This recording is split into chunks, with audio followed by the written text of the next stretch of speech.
Just finished up the install on the 2013 Audi A1. We'll go through a few features with you now.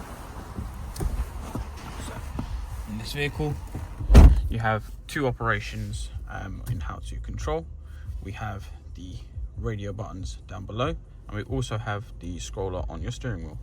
So on here, if we go through, you'll see at the moment it's on a split screen. If I scroll across to the right,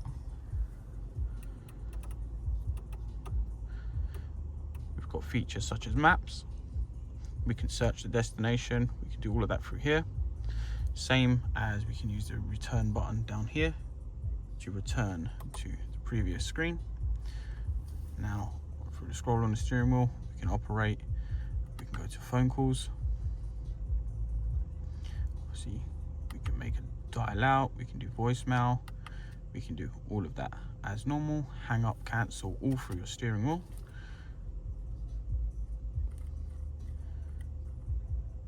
And if we go over to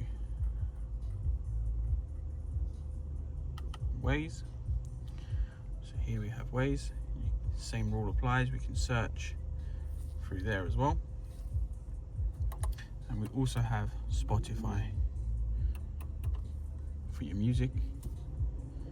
So we have all your current playlists through Spotify. Obviously we can play music.